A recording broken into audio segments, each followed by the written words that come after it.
சாந்தியும் சமாதானமும் நம் அனைவரிலும் உள்ள விதமாக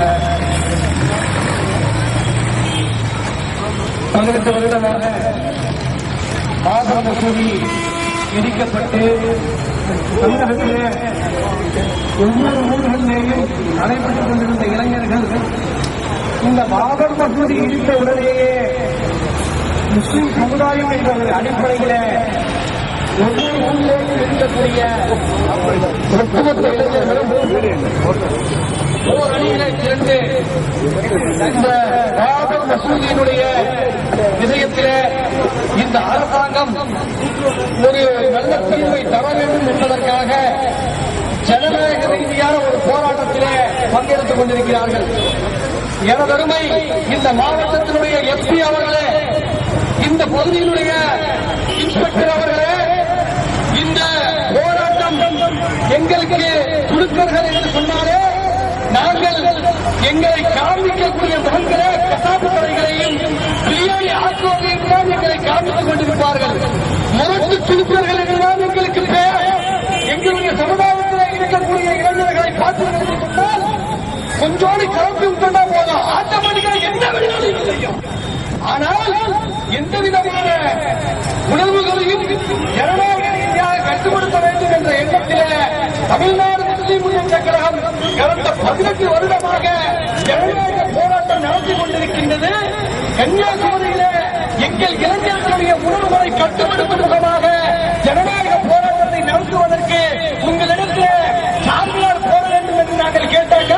நீங்க உடனே இந்து முன்னணியை காரணி காட்டுவீர்களா? இந்து முன்னணி போஸ்டர் கொண்டிருக்கிறார், உங்கள் போஸ்டர்களை நாங்கள் கிழிப்போம் என்று சொல்றீர்களா? இந்த வேலைகளை வைப்பதற்கு நீங்கள் அனுமதிக்க மாட்டீர்களா?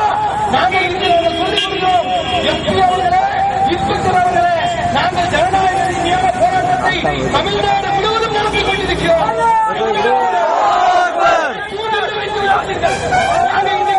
நீங்கள் பைக்கை எங்களுக்கு தரலன்னு சொன்னாங்க. 13 இடத்துல ஆர்ப்பாட்டம் பண்ணி சாலை வழியில் உட்கார்ந்தா உட்காரக்கூடிய இளைஞர்கள் எஸ்பி அவர்களே, நீங்கள் சட்டம் தெரிந்தவர்கள். இங்கே உணர்வு ரீதியான போராட்டத்திற்கு நீங்கள் ஒழுங்கான முறையில ஒளிவொலி அமைப்பு நீங்கள் ஒழுங்கான முறையில அனுமதி கொடுத்திருக்க வேண்டும். ஒளிவொலி அமைப்பதற்கு நீங்கள் அனுமதியை மறுத்திருக்கிறீர்கள் என்று சொன்னால் உங்களிடத்திலே நாங்கள் நியாயத்தை எதிர்பார்க்கிறோம்.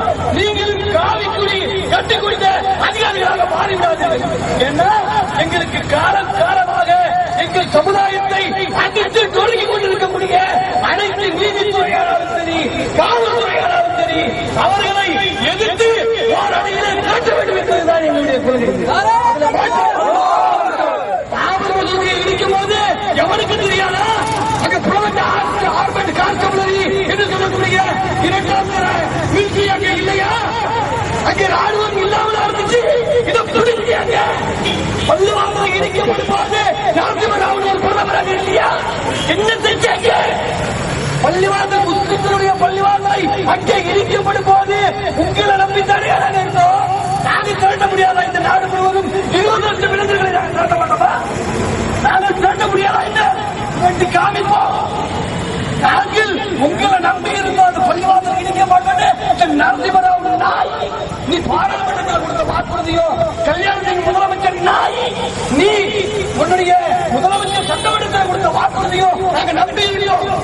அந்த இடத்துல ஆர்மெண்ட் கான்ஸ்டபிள், புரோவெண்ட் கான்ஸ்டபிள் என்று சொல்லக்கூடிய 2ஆம் நிலை ராணுவங்கள் அங்கே நிற்கப்பட்டன. இவர்களை மீறி ஒருத்தவங்க கூட உள்ளார போக மாட்டாங்கிற எண்ணத்துலதான் நாங்கள் இருந்தோம். எங்களுடைய இளைஞர்களை அந்த டிசம்பர் 6ஆம் தேதி நீங்களும் அயோத்தியில் கூடுகிறாங்க நாங்கள் சொல்லியிருந்தா லட்சக்கணக்கான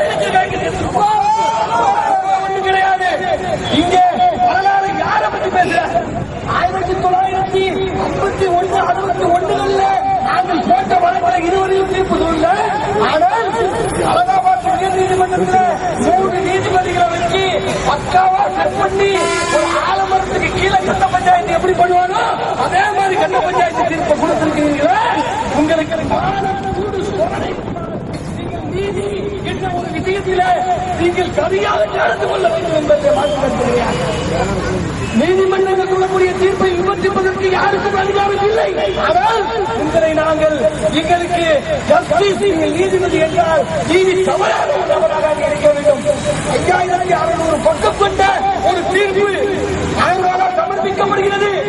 சர்மாவால் 1600 பக்கம் கொண்ட ஒரு தீர்ப்பு அங்கே சமர்ப்பிக்கப்படுகிறது. காலையில் ஒரு முஸ்லீம் வழக்கு அதுல போட்டு அவருடைய தீர்ப்பும் அங்கே சமர்ப்பிக்கப்படுகிறது. என்னன்னா என் ஊட்டி இடத்துக்கு நீ குடி உட்கார்ந்து சொன்னாக்கா நீ 13 வருஷத்துக்கு மேலே என்னுடைய நிலத்தை நீங்கள் குத்தகைக்கு எடுத்திருந்தால அந்த நிலம் குத்தகைதாரருக்கு சொந்தம் என்று இந்திய சட்டம் சொல்கிறது. ஆனால் பாபர் தூதியினுடைய இடத்திலே உண்மையிலேயே பாபர் கோயிலை இடிச்சு கட்டியிருந்தாங்க வச்சுப்போம். 450 வருடமாக முஸ்லீம் கண்ட்ரோல் இருக்கிற இடம் எப்படி சொல்லுவேன்? 2 பங்கு அவர்களுக்கு, 1 பங்கு முஸ்லிம்களுக்கு என்று எந்த தீர்ப்பினுடைய அடிப்படையில் சொல்வீர்கள்?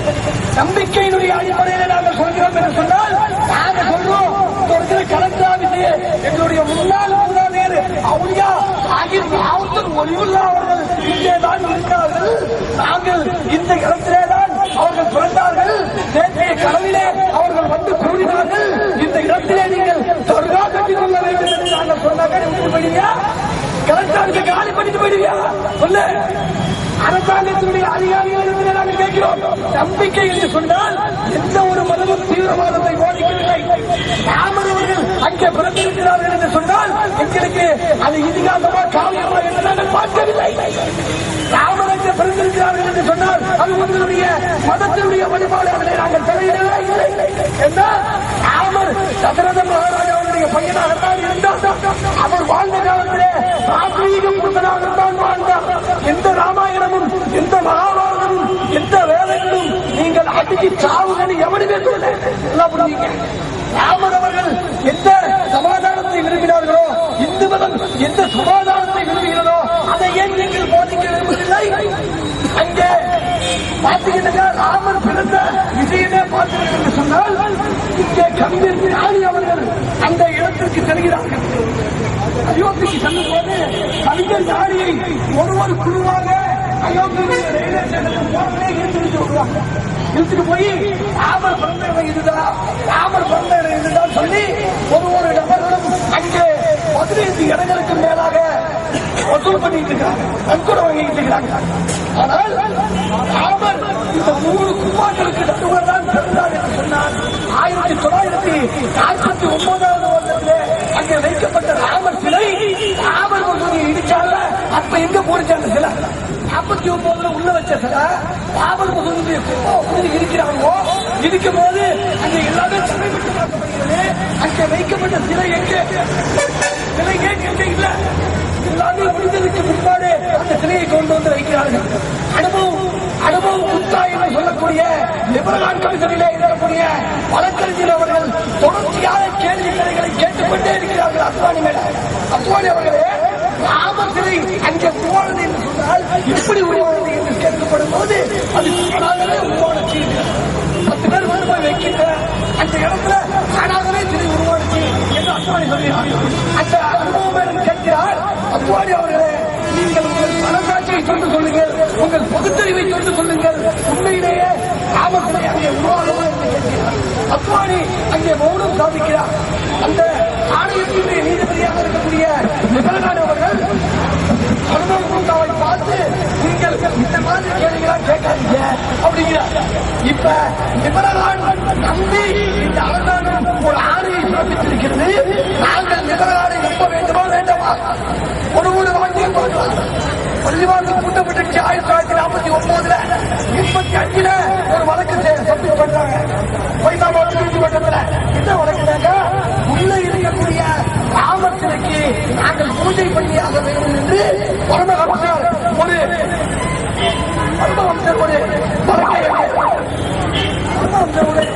வழக்கை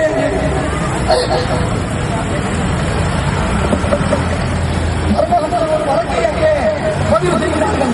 உடனேயே நாட்டியா ஹைதராபாத் நீதிமன்றத்தினுடைய நீதிபதியாக இருக்கக்கூடிய நாட்டியா அவர்கள் அங்கே பூஜை செய்வதற்கு அனுமதி அளிக்கிறார். இந்த இடத்துல பிரச்சனைக்குரிய இடம் என்று சொல்லி பள்ளிவாசலை இழுத்து கூட்டப்பட்ட அந்த இடத்துல நாட்டியா அவர்கள் அந்த இடத்துல நீங்கள் பூஜை செய்வதற்கு அனுமதி வழங்க வேண்டும் என்று சொல்லுவார். அவர் ரிட்டர்ன் ஆனதுக்கு அப்புறம் கணக்காக்களின் குரல் ஒரு புத்தகம் எழுதுறாரு. அந்த புத்தகத்தில் சொல்றாரு, ஆமா பகவான், நான் அந்த தீர்ப்பை எழுதப்படும் போது என்னுடைய ஜட்ஜ்மெண்ட் காப்பில எழுதப்படும் போது நான் ஜன்னல்ல பார்த்தேன், ஒரு குரங்கு வந்து உட்கார்ந்து கிடந்துச்சு. நான் வெளியில வந்தேன், அந்த நீதிமன்றத்துக்கு மேல அந்த குரங்கு உட்கார்ந்து கிடந்துச்சு. நான் வீட்டுக்குள்ள அங்கேயும் குரங்கு உட்கார்ந்து கிடந்துச்சு. குரங்கு எனக்கு ஒரு சிம்பாலிக்கா ஒரு செய்தியை சொல்லிச்சு, பூஜை செய்யறதுக்கு அனுமதி பண்ணா அப்படின்னு சொல்லி எழுதக்கூடிய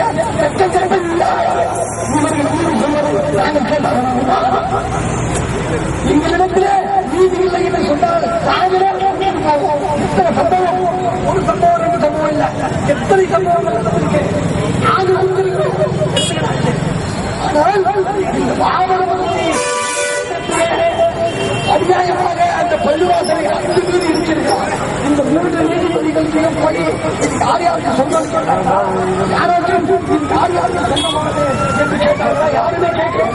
ஆனால் இந்த 3 நீதிபதிகளும் அந்த பள்ளிவாசலை இடித்த செயல்பாடுகளை யாருமே கண்டிக்கிறார், யாருமே கண்டிக்காம இந்த நீதிபதிகள் பார்க்கிறேன் என்று சொன்னார். தொடர்ச்சியாக முஸ்லிம்களுக்கு எதிரான திருப்பியை போடப்பட்டிருக்கிறார்கள். அந்த அடிப்படையிலே வரக்கூடிய காலகட்டங்களிலே இந்த தமிழகத்திலே இருக்கக்கூடிய இளைஞர்கள் இந்த பாவ ஒழுங்குக்காக தங்களுடைய உயிரை தயாராக இருக்கிறார்கள் என்று கூறி என்னுடைய செய்தி நடத்தலாம்.